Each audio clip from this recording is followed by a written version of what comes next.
Thank you so much, Secretary Kerry, for this stirring call to action. We all know what we need to do. And our first panel today is a group of visionary leaders who, through their words, actions, and imagery, are inspiring us and the next generation to make a difference to protect our ocean. Each one has a cultural or personal connection to the sea that has informed their tremendous contributions to this cause. Nainoa Thompson is a native Hawaiian navigator and president of the Polynesian Voyaging Society. He has impressively navigated double-hulled canoes around the world to grow a global movement toward a more sustainable planet. I had the honor of visiting with Nainoa and his crew when they sailed up the Potomac as part of their 24,000 nautical mile trip.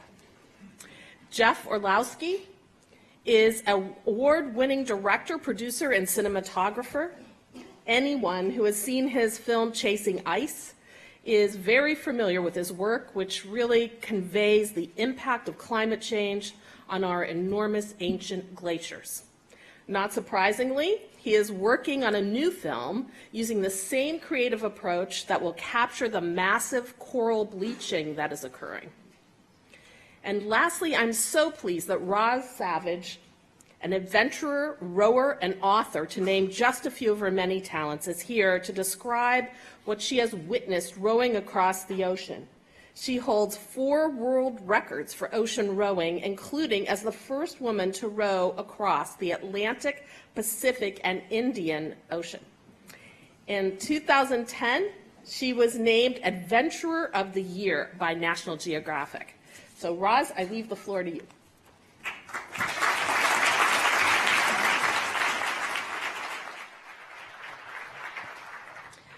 Your Excellencies, ladies and gentlemen, I'd like to start by sharing a very personal perspective on the ocean. Out of the 520 nights that I've spent alone on the ocean in a 23-foot rowboat, there is one in particular that stands out in my memory. It was 2009, and I was in the middle of the Pacific, somewhere between Hawaii and Kiribati.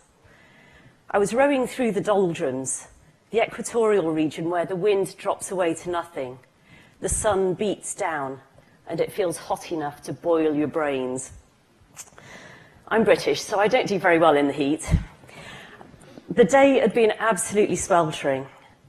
The night was a little cooler, but it was still terribly stuffy in the sleeping cabin. It was an unusually calm night, so I thought I'd try lying out on the deck for a little while, at least until the next rain squall came along. So I dragged my sleeping bag out of the cabin and nestled down between the runners of my rowing seat. I gazed up at the stars. So far away from light pollution, they were just incredible. The Milky Way stretched diagonally across the sky from horizon to horizon. And the longer I looked, the more stars I saw, until it seemed as if the entire sky was glittering with diamonds. For a beautiful moment, I forgot everything. I forgot about my blisters and my heat rash and my aching shoulders. I forgot my nationality and my gender and the colour of my skin. I forgot who I was and where I was and even why. For a moment, I even forgot to be human and simply allowed myself to be a citizen of the ocean and be absorbed into the spellbinding beauty of the night sky. And then a squall blew in and I had to scurry back into the cabin. But for a brief magical moment, I'd felt so completely at one with the world around me. And I was so grateful, despite all the hardships of rowing across oceans, that life had brought me to this place at this moment in time. Because my life could have been very different. I used to live a very conventional urban life, just another London yuppie commuting to an office to work a 12-hour day. What caused my rather radical career change was an exercise I did one day in my early 30s. I was trying to figure out what I really wanted to be when I grew up. So I decided to write 2 versions of my own obituary, the one that I wanted and the one that I was heading for if I carried on as I was. As a child of the Thatcher-Reagan years, I had thought that a decent job and a safe salary and a big house were what life was all about. that the money would make me happy. But when I did that obituary exercise, I was astonished to find that what I really wanted was to live courageously and to make a difference in the world, to leave some kind of a legacy. I can remember how I felt as I wrote that fantasy obituary. It seemed almost like I'd opened a door into a parallel universe and glimpsed the life that I was supposed to be living. It wasn't an instant transition from office worker to ocean rower, but from that moment on, the writing was on the wall.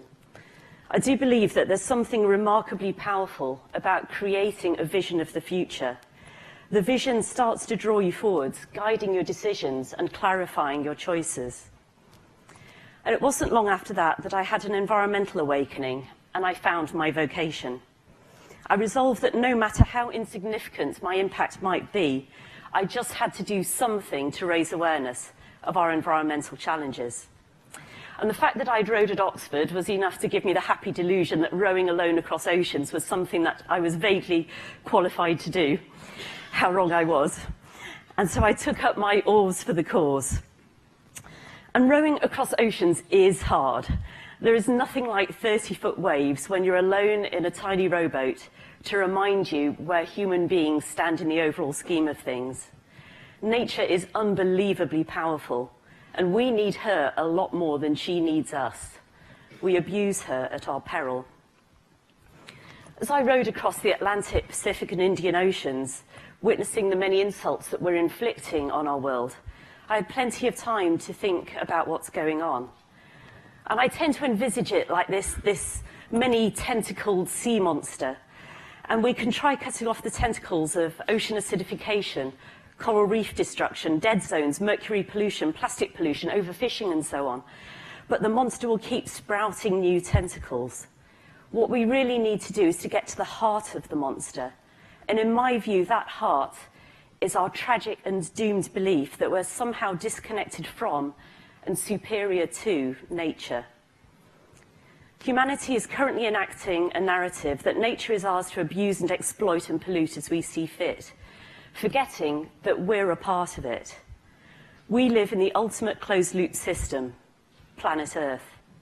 We are a part of the web of life, and when we harm one part of that web, we harm ourselves. Just as I changed my narrative about what life was all about, collectively we urgently need a new narrative.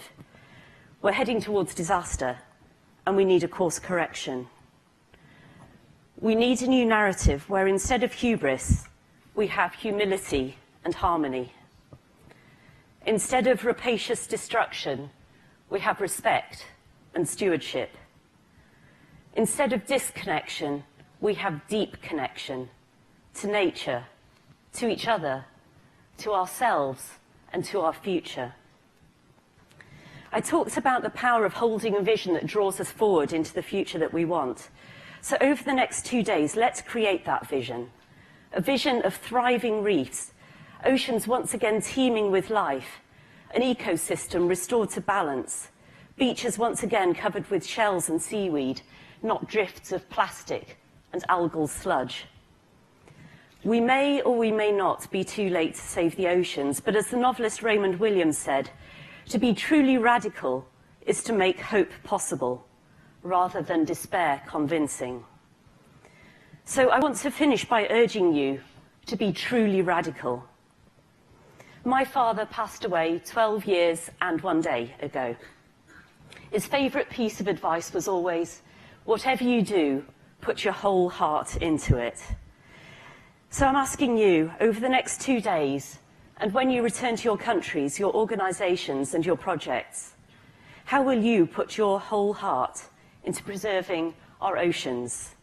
Because this is urgent, and nothing less than wholeheartedness will do. It's time to transition from the ego system to the ecosystem. To quote Marshall McLuhan, there are no passengers on Spaceship Earth. We are all crew. So let's chart a better course and stop drifting, start rowing towards the future that we want and need, towards the future health and restoration of our oceans. Thank you very much.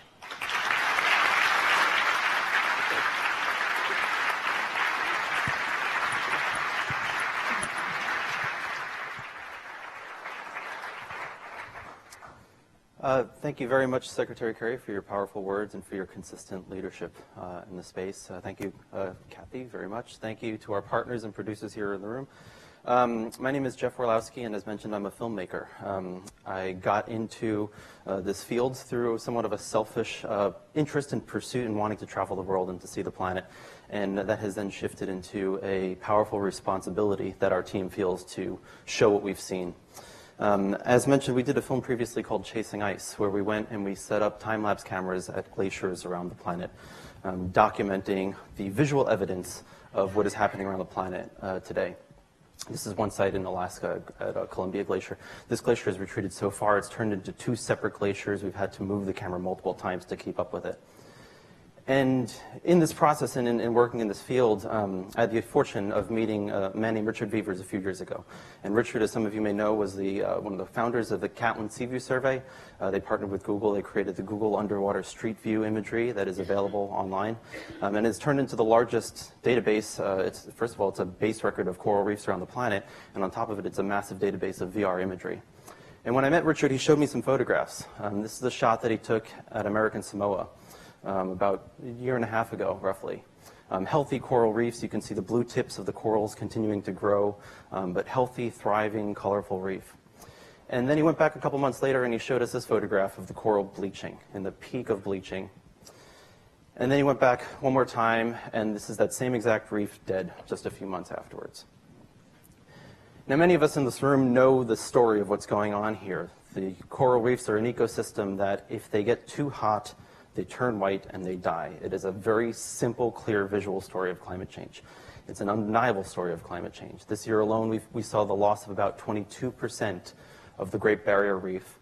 This could not be a natural phenomenon. If this was a natural phenomenon, there would be no Great Barrier Reef at that rate.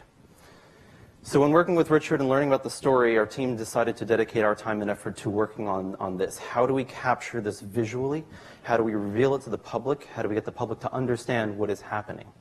So in partnering with Richard, we designed these time-lapse cameras. Underwater time-lapse cameras, pretty much the first of its kind. It needs to be able to keep itself clean and autonomous and run for multiple months on end. And we traveled, Richard, all around the planet. We went to Bermuda, Bahamas, Hawaii, American Samoa, the Great Barrier Reef. And we've now been spending the last 3 years documenting the changes that are happening to our oceans, the visual, undeniable evidence of that. Our team is frantically working on editing the footage together to put together a feature film that we're hoping to release early next year. We currently do not have a title, so any suggestions, please send them over. But really, for me, this is an effort to reveal this story to the public in a way that goes beyond the charts and the numbers and the science. It's hard for the average person to understand what exactly is happening if they can't see it, if they don't spend their time underwater, if they don't get to see these places firsthand. So as filmmakers and as storytellers, that is our task that we are trying to add to the community and add to the story. I have one clip that I'd like to show you, and for me, this can very often become a depressing story. If we do not address climate change, there is no hope for coral reefs. We expect full ecosystem collapse in about 25 to 35 years if we do not address the rising rates of carbon dioxide. So there are many times where our scientists, our partners, we all feel somewhat down and depressed about the issue. But the reality is there is hope. We are seeing a change of the tides.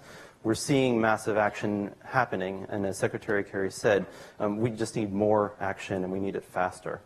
I'd like to close with this one clip, which is some early footage that we shot in Australia on our very, very first trip to Heron Island on the Great Barrier Reef, and wanting to show a bit more of the uplifting side of the story as well. So here we go.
Hello, Mike Kako.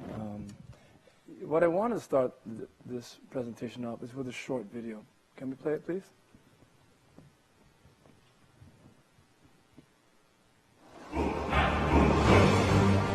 Hokulea, to go around the world, has this enormous potential to go to 40, 50 countries on the planet, to be with the great navigators on Earth. And I'm not talking about those in canoes.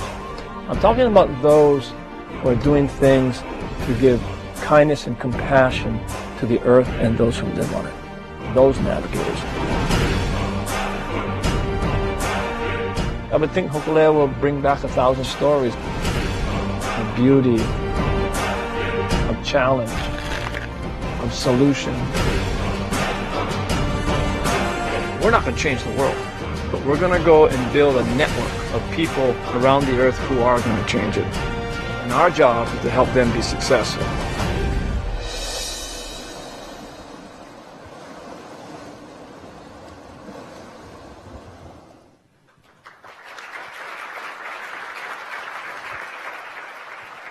Thank you. Thank you for just giving me permission to be in this amazing room, this amazing space. And all I'm going to bring is a short story about the ocean that speaks about near extinction and it talks about recovery.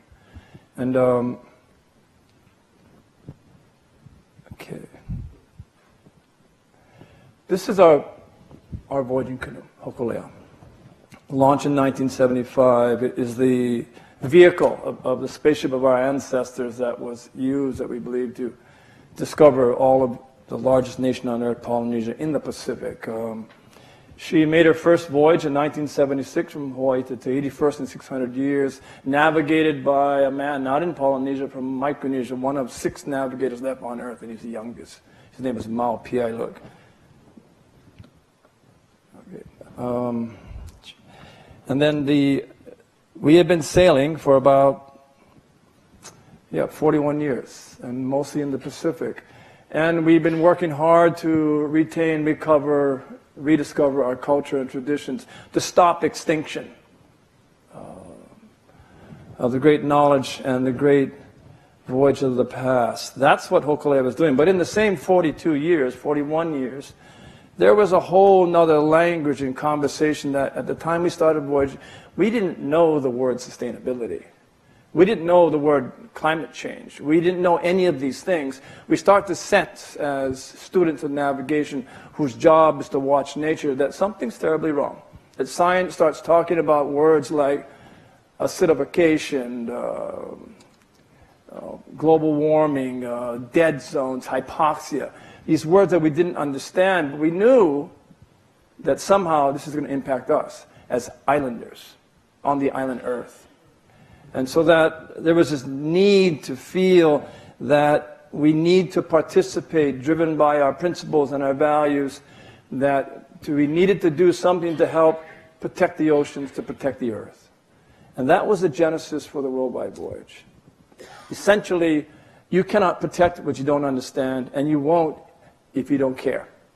And so we make a long story short, we trained 6 years, starting in 2008. We left, let go of the lines in Honolulu in 2014 to take a voyage that we weren't sure what it was going to take us to.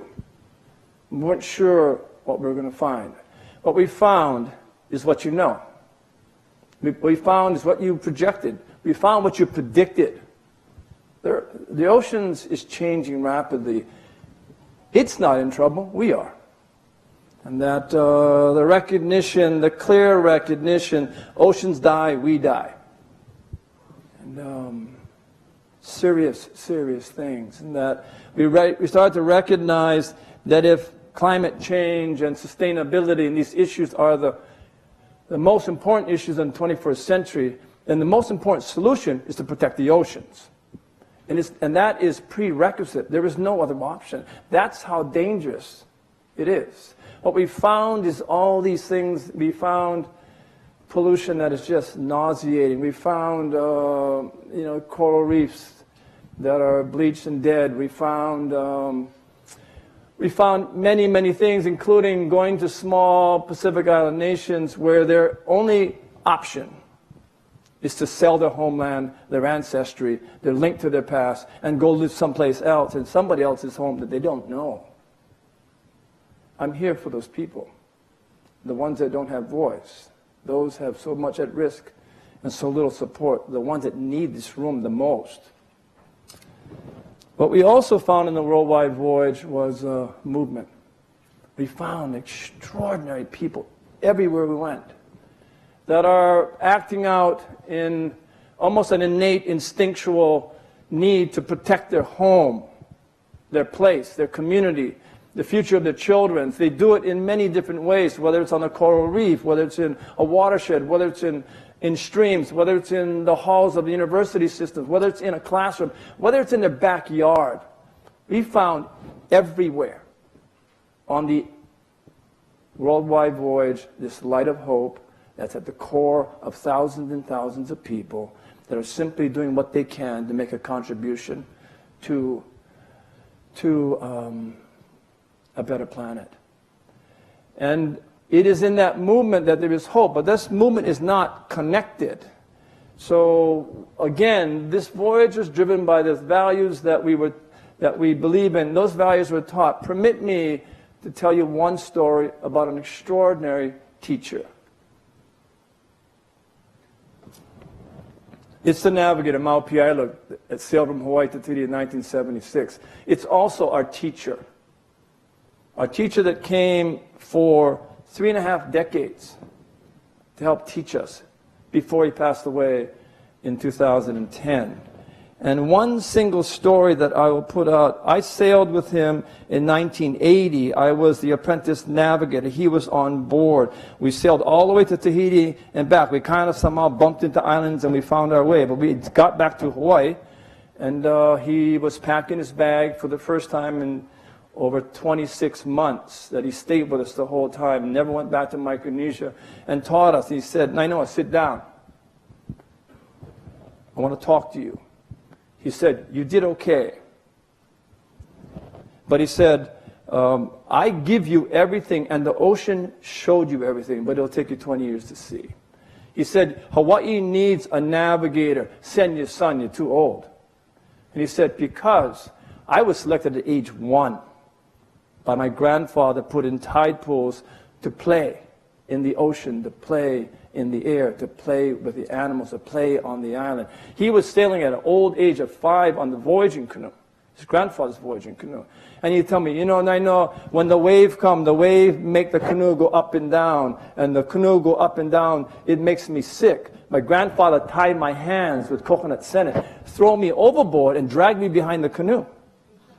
He said, "Because my grandfather, this is out of love, would put me in the ocean to pull me into the wave." He said, "When I go into the wave, I become the wave. When I become the wave, then I'm navigator." That deep, deep connection to the ocean. And then he said that you need to help find the navigators.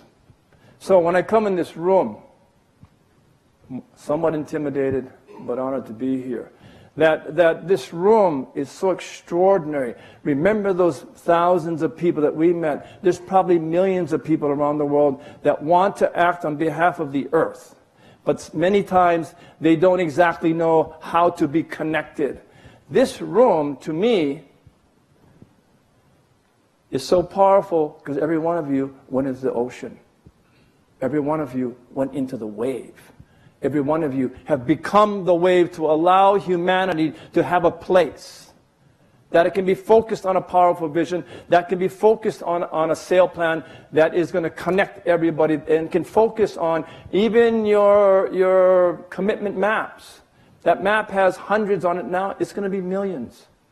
Because this room has figured out the way to navigate a direction and a vision that humanity can tie to. That's why I'm so honored. And Mao, if he were here, he would say, because when Mao died, there was the belief that that was the moment and point of extinction. That's when all the great navigators are gone.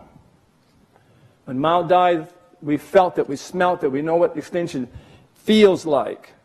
But if Mao were here, he would say, no. The navigators still exist. The great navigators.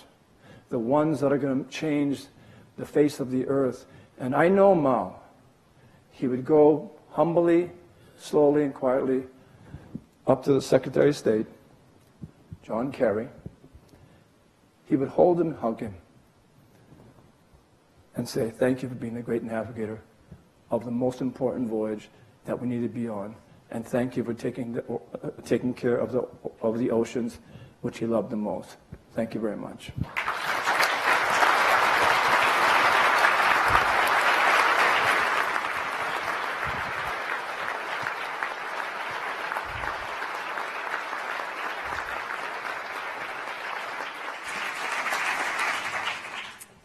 Well, it's hard to know what to say after listening to these inspiring speakers. I think they've really set the stage for us, and they have challenged us to do everything that we can do over the next 2 days and beyond. And so now we're going to hear about some solutions on safeguarding ocean places in our next panel. So thank you very much for being here and for actively participating.